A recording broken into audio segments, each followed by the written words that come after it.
Phone पर। Hello माँ, मैं राजू बोल रहा हूँ। कैसी हो माँ? मैं ठीक हूँ बेटे। ये बताओ तुम और बहू दोनों कैसे हो? हम दोनों ठीक है माँ, आपकी बहुत याद आती है। अच्छा सुनो माँ, मैं अगले महीने इंडिया आ रहा हूँ तुम्हें लेने। क्या? हाँ माँ, अब हम सब साथ ही रहेंगे। नीतू कह रही थी माँ जी को अमेरिका ले आओ, वहाँ अकेली बहुत परेशान हो रही होंगी। हेलो, सुन रही हो माँ? हाँ हाँ बेटे। बूढ़ी आंखों से खुशी की अश्रुधारा बह निकली। बेटे और बहू का प्यार नस नस में दौड़ने लगा। जीवन के 70 साल गुजार चुकी सावित्री ने जल्दी से अपने पल्लू से आंसू पोंछे और बेटे से बात करने लगी। पूरे 2 साल बाद बेटा घर आ रहा था। बूढ़ी सावित्री ने मोहल्ले भर में दौड़ दौड़ कर ये खबर सबको सुना दी। सभी खुश थे कि चलो बुढ़ापा चैन से बेटे और बहू के साथ गुजर जाएगा। राजू अकेला आया था। उसने कहा कि माँ, हमें जल्दी ही वापस जाना है, इसलिए जो भी रुपया पैसा किसी से लेना है वो लेकर रख लो, और तब तक मैं किसी प्रॉपर्टी डीलर से मकान की बात करता हूँ। मकान? माँ ने पूछा। हाँ माँ, अब ये मकान बेचना पड़ेगा, वरना कौन इसकी देखभाल करेगा। हम सब तो अब अमेरिका में ही रहेंगे।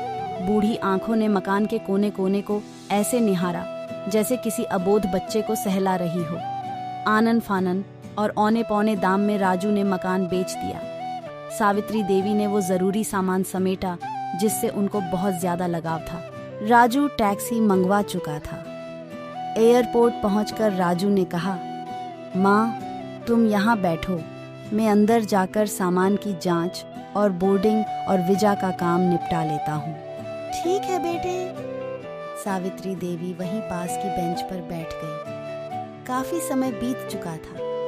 बाहर बैठी सावित्री देवी बार बार उस दरवाजे की तरफ देख रही थी जिसमें राजू गया था, लेकिन अभी तक बाहर नहीं आया। शायद अंदर बहुत भीड़ होगी, सोचकर बूढ़ी आंखें फिर से टकटकी लगाए देखने लगती। अंधेरा हो चुका था। एयरपोर्ट के बाहर गहमागहमी कम हो चुकी थी। माँ जी, किससे मिलना है? एक कर्मचारी ने वृद्धा से पूछा। मेरा बेटा अंदर गया था टिकट लेने, वो मुझे अमेरिका लेकर जा रहा है, सावित्री देवी ने घबराकर कहा। लेकिन अंदर तो कोई पैसेंजर नहीं है, अमेरिका जाने वाली फ्लाइट तो दोपहर में ही चली गई। क्या नाम था आपके बेटे का? कर्मचारी ने सवाल किया। राजू। सावित्री के चेहरे पे चिंता की लकीरें उभर आईं। कर्मचारी अंदर गया और कुछ देर बाद बाहर आकर बोला, माँ जी, आपका बेटा राजू तो अमेरिका जाने वाली फ्लाइट से कब का जा चुका। क्या? वृद्धा की आंखों से आंसुओं का सैलाब फूट पड़ा। बूढ़ी माँ का रोम रोम कांप उठा। किसी तरह वापस घर पहुंची जो अब बिक चुका था। रात में घर के बाहर चबूतरे पर ही सो गई। सुबह हुई तो दयालु मकान मालिक ने एक कमरा रहने को दे दिया। पति की पेंशन से घर का किराया और खाने का काम चलने लगा। समय गुजरने लगा। एक दिन मकान मालिक ने वृद्धा से पूछा, माँ जी, क्यों नहीं आप अपने किसी रिश्तेदार के यहाँ चली? अब आपकी उम्र भी बहुत हो गई, अकेली कब तक रह पाएंगी? हाँ, चली तो जाऊं, लेकिन कल को मेरा बेटा आया तो यहाँ फिर कौन उसका ख्याल रखेगा? आंखों से आने लग गए दोस्तों।